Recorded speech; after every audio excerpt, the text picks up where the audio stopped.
कब तक किसान को ठगो? वो जमाना चला गया जब किसान आपके कागज पढ़ नहीं सकता।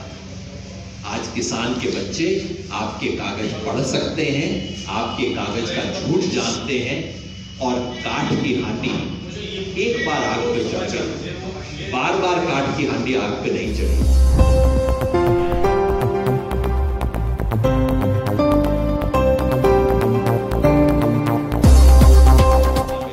में आप सबका स्वागत है। यह प्रेस वार्ता संयुक्त किसान मोर्चा की तरफ से आयोजित की जा रही है।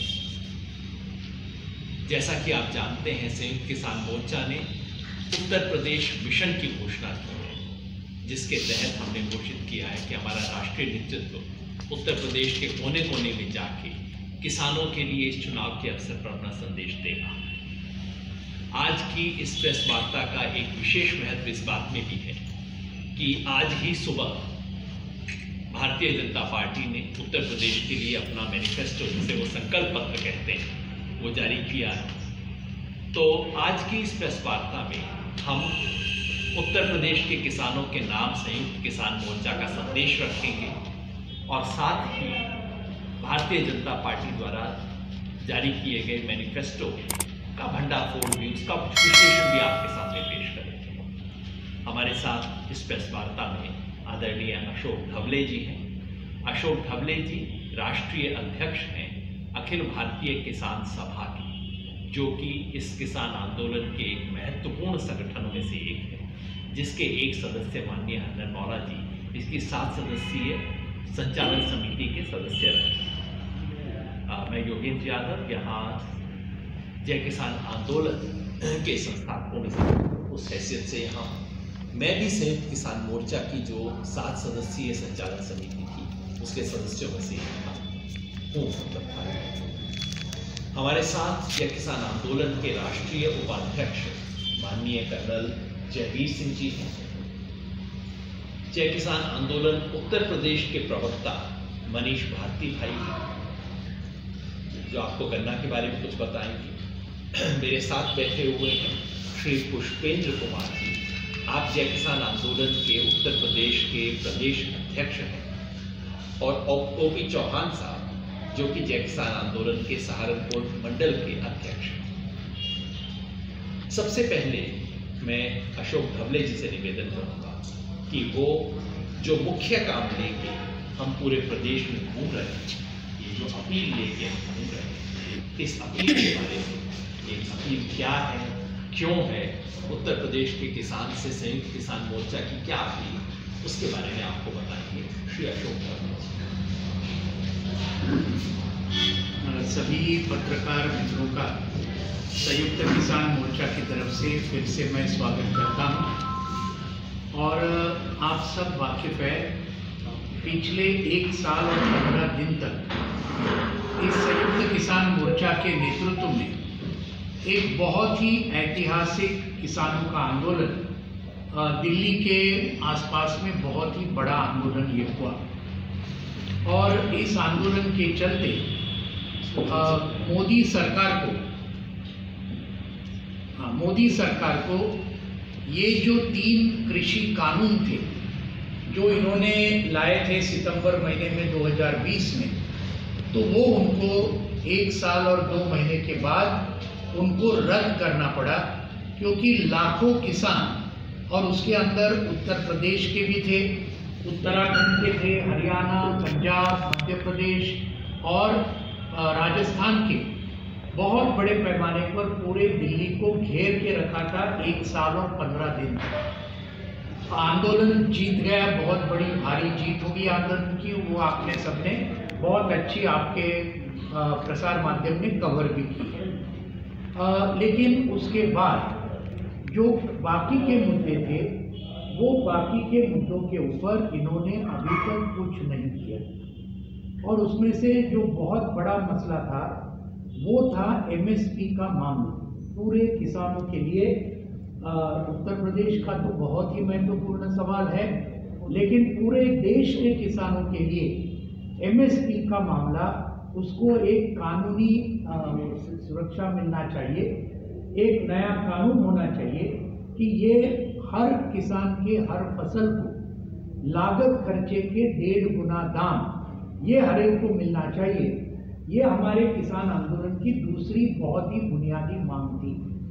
सरकार ने फिर हमें 9 दिसंबर को जो खत लिखा संयुक्त किसान मोर्चा का, उसको ये लिखा कि हम इसके लिए कमेटी फॉर्म करेंगे। संयुक्त किसान मोर्चा के नुमाइंदे उसके अंदर होंगे।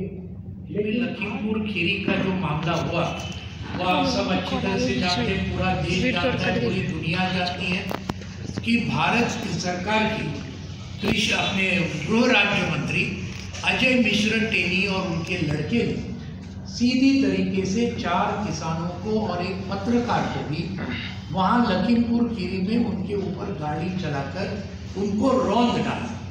ये घटना हुई 3 अक्टूबर को 2021।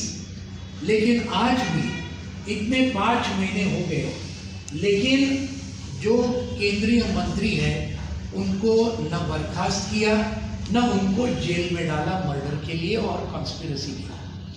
ये बहुत बड़ा मामला पूरे देश भर में हुआ। यूपी में तो और उत्तराखंड में, पंजाब में, बाकी सब जगह में शहीद कलश यात्रा निकली पूरे देश भर में। तमिलनाडु, केरल, वहाँ से लेकर बंगाल तक, आसाम तक ये सब हुआ। ये भी एक मसला, बहुत ही सीरियस मसला है।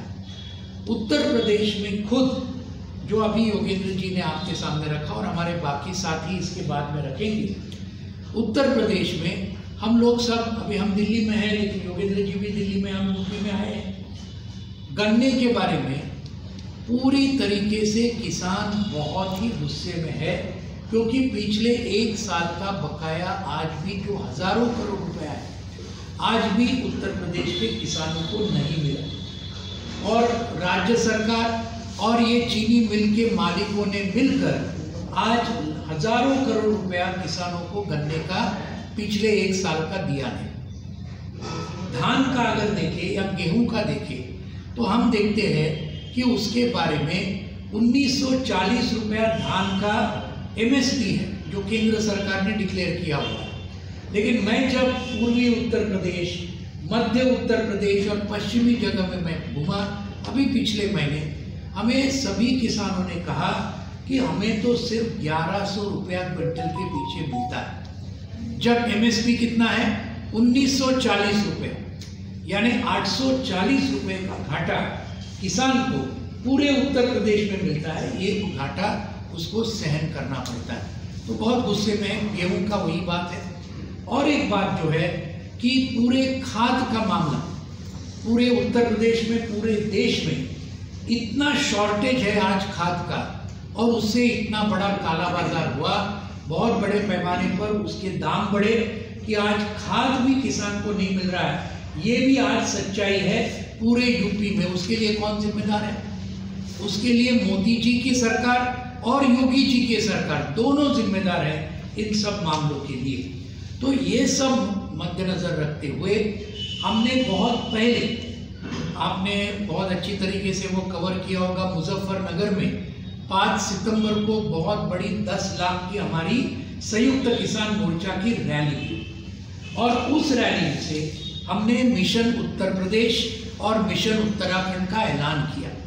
10 लाख किसान, खेत मजदूर और मजदूर मुजफ्फरनगर में आए, जिस मुजफ्फरनगर में 8 साल पहले दंगा फसाद इन्हीं बीजेपी और आरएसएस के लोगों ने किया था। लेकिन उस मुजफ्फरनगर की रैली में सभी धर्म के किसान, सभी जातियों के किसान पूरे उत्तर प्रदेश से और उत्तर प्रदेश से बाहर के भी साथ में आए, और वहाँ पर हमने मिशन यूपी और उत्तराखंड का ऐलान किया। उसके अंदर राकेश टिकायत जी थे, बाकी सभी हमारे एसकेएम के नेता थे, और उन्होंने ये तय किया कि ये सब चीज़ को मद्देनजर रखते हुए मिशन उत्तर प्रदेश का मतलब आने वाले विधानसभा चुनाव में बीजेपी को सजा दो, बीजेपी को हराओ, क्योंकि बीजेपी फिर से वापस आना, इसका मतलब किसानों का मौत और ज़्यादा नज़दीक आना। ये बात क्लियर है बात, और आपको हमारे सभी साथी योगेंद्र जी भी बताएंगे, हमारे बाकी सब एसकेएम के साथी बताएंगे कि ये जो आज उन्होंने अपना मैनिफेस्टो जो रखा है, उसी के अंदर 5 साल पहले की बातें एक भी लागू नहीं की। एक भी अमल में नहीं लाए, लेकिन आज नए वही वादे ये आज भी उन्होंने कर रहे हैं। इससे किसानों का कोई भला नहीं होगा और किसानों की बर्बादी को अगर रोकना है तो संयुक्त किसान मोर्चा पूरे उत्तर प्रदेश में, अभी मेरठ में बहुत बड़ा प्रेस कॉन्फ्रेंस हुआ, दिल्ली में तो हुआ ही पूरे देश के लिए, अभी मुरादाबाद में कल होने वाला है, फिर उसके बाद यूपी के अलग अलग मुख्य केंद्रों में हम घूमने वाले हैं और वहाँ सब जगह में हम ये मिशन यूपी के तहत बीजेपी को हराओ, क्योंकि किसान विरोधी है, मजदूर विरोधी है, जनता विरोधी है और इस मुताबिक आज इसके लिए हम सब जगह में आज बुलंदशहर के आप सभी साथी यहाँ आए, आपको संयुक्त किसान मोर्चा की तरफ से फिर से बहुत बहुत धन्यवाद देते हुए अभी इसके बाद योगेंद्र जी बात करेंगे और ये मिशन यूपी के लिए ज़रूर हम आपके जरिए पूरी जनता को हम ये करना चाहते हैं, न सिर्फ किसान, खेत मजदूर भी, हमारे सभी मजदूर भी, जो नौजवान हैं, जो महिलाएं हैं, छात्र हैं, उन सभी का पूरी तरीके से बर्बादी हुई है। बेरोजगारी तो आप जानते हैं बहुत बड़े पैमाने पर बढ़ती है, शिक्षा का क्या हुआ ये तो सब आप जानते हैं, गंगा नदी में ये कोविड के ज़माने में कितनी लाशें बही ये भी हमने देखा है। ये सब के लिए किसके कौन जिम्मेदार है? बीजेपी जिम्मेदार है, इसलिए उनको सजा दो, उनको हराओ, ये संदेश लेने के लिए हम यहाँ आए हैं। तो अभी योगेंद्र जी आगे का बात रखें। धन्यवाद अशोक जी। धन्यवाद।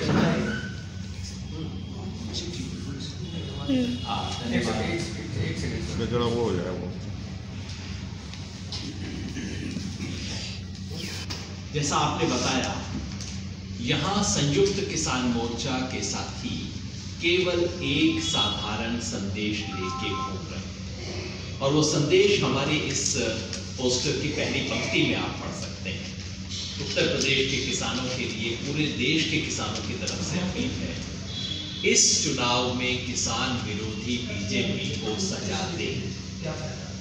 इस अनुरोध को लेके ये पैम्फलेट लेके हम उत्तर प्रदेश में घूम रहे हैं और इस पैम्फलेट की लाखों प्रतियां संयुक्त किसान मोर्चा के जो 57 संगठन है उत्तर प्रदेश में, उससे जुड़े हुए 57 किसान संगठन हैं, वो सभी संगठन गांव-गांव इस प्रति को पहुंचा रहे हैं, इस अपील को पहुंचा रहे हैं।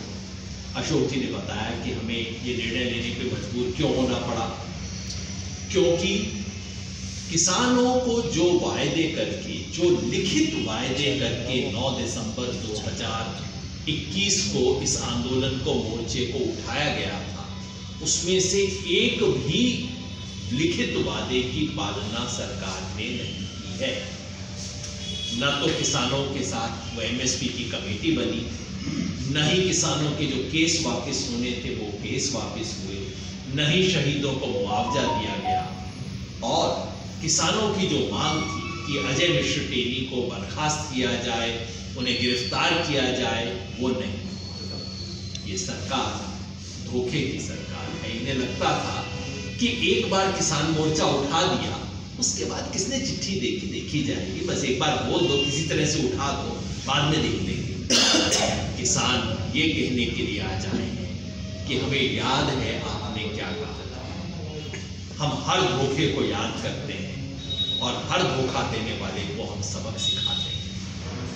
यही बात आज उत्तर प्रदेश भारतीय जनता पार्टी के मैनिफेस्टो पे लागू हुई, जिसे उन्होंने कहा है लोक कल्याण संकल्प पत्र। कितना सुंदर नाम है।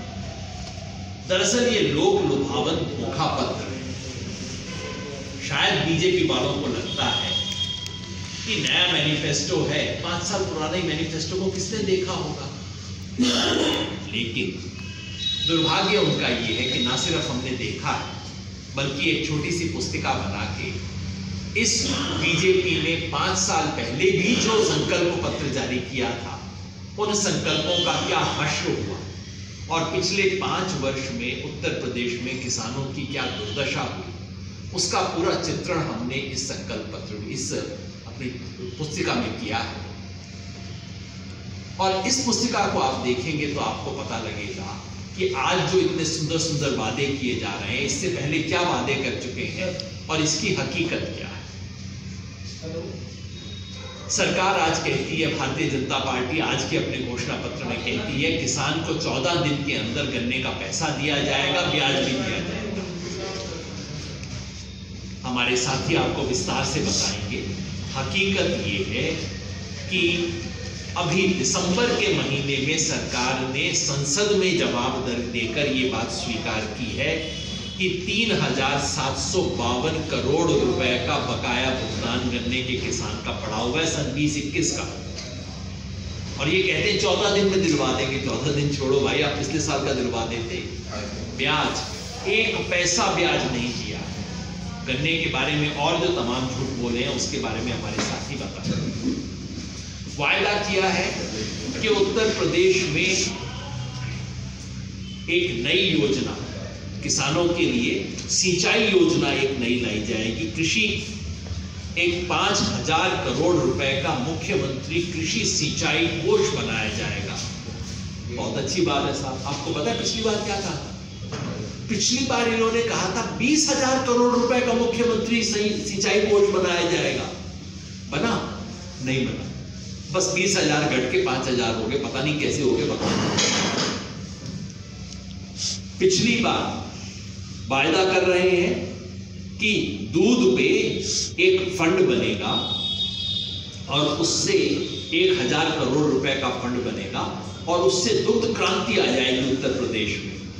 पिछली बार क्या कहा था? पिछली बार भी यही कहा था कि दुग्ध क्रांति आ जाएगी उत्तर प्रदेश में, और उसके लिए कहा था 15 करोड़ का हम एक फंड बनाएंगे। फंड बना, एक पैसा उस फंड में से यूटिलाइज नहीं हुआ, उसको बजट में से ड्रॉप कर दिया बाद में लोगों ने। ऐसी दुग्ध क्रांति यहां पे आएगी। कहते हैं एमएसपी पे खरीद करेंगे और आलू, प्याज, टमाटर सब कर देंगे। पिछली बार भी कहा था एमएसपी पे खरीद करेंगे। सच्चाई हमारे साथी बताएंगे, एक एक फसल का, एक एक साल का। मोटी सच्चाई ये है कि धान की फसल की 1/3 से ज्यादा खरीद कभी नहीं हुई और गेहूं की तो 1/6 खरीद भी कभी नहीं हुई। ये इनकी सच्चाई है। और आज कहते हैं कि आलू, प्याज और साथ में टमाटर भी जोड़ दिया है, इसकी खरीद की जाएगी। अच्छी बात है साहब। पिछली बार क्या वादा था? पिछली बार लिखित संकल्प था कि आलू, प्याज, टमाटर पे समर्थन मूल्य दिया जाएगा। दिया गया? वही बातें, उन्हीं बासी बातों को दोबारा एक नए पन्नी के अंदर बांध के परोसा जा रहा है, बिना ये देखे कि पुराने वादे का हुआ क्या। केंद्र सरकार की तरह इन्हें भी बीमारी लग गई है। कहते हैं एग्री इंफ्रास्ट्रक्चर फंड बनाएंगे 25,000 करोड़ का। बहुत ज्यादा अमाउंट होता है साहब, 25,000 करोड़ रुपया। वो कहां से बनेगा? इन्हीं की तरह प्रधानमंत्री जी ने भी वादा कर रखा है कि 1,00,000 करोड़ रुपए का एग्री इंफ्रास्ट्रक्चर फंड, बिल्कुल यही नाम है उसका, देश में बनेगा। उस वादे को 3 साल हो गए। देश में पता है कितना अब तक हुआ? 1,00,000 करोड़ रुपए का एग्री इंफ्रास्ट्रक्चर फंड देश में बनना था। अब तक 2,600 करोड़ रुपया खर्च उसके अंदर कमिट हुआ है, उससे फालतू कुछ नहीं हुआ। बोल दिया पिछले साल कि 6, पिछली बार बोला था 6 एग्रो प्रोसेसिंग पार्क बनाए जाएंगे। क्या बोलते हैं? फूड प्रोसेसिंग पार्क बनेंगे 6। कितने बने? 0। इस बार वायदा क्या है? 6 पार्क बनाएंगे। 6 का फिगर नहीं बदला है। आपके यहां 0, तब भी 6, आज भी 6 कह दिया। इस बार कहा है किसान को सोलर पंप, कुसुम योजना के अंदर सोलर पंप दिए जाएंगे। भाई ऐसा ही कुछ वायदा आपने पिछली बार भी किया था। वो क्या था? किसान को एनर्जी एफिशिएंट पंप दिए जाएंगे। कितने देने थे? 10 लाख 2022 तक। कितने दिए? 6,000। इनके आंकड़े, हमारे आंकड़े नहीं, सब सरकारी आंकड़े हैं। ये सच्चाई है। कब तक किसान को ठगो? वो जमाना चला गया जब किसान आपके कागज पढ़ नहीं सकता। आज किसान के बच्चे आपके कागज पढ़ सकते हैं, आपके कागज का झूठ जानते हैं, और काठ की हांडी एक बार आग पे चढ़ गई, बार बार काठ की हांडी आग पे नहीं चढ़ेगी। मैं बाकी साथियों से अनुरोध करूंगा कि उसके एक एक पक्ष पे थोड़ा आप विस्तार से नहीं, संक्षेप में ही, लेकिन कुछ पक्षों पे प्रकाश डालने की जरूरत है, क्योंकि बार बार भारतीय जनता पार्टी उस पर झूठ बोल के किनारे हो लेती है।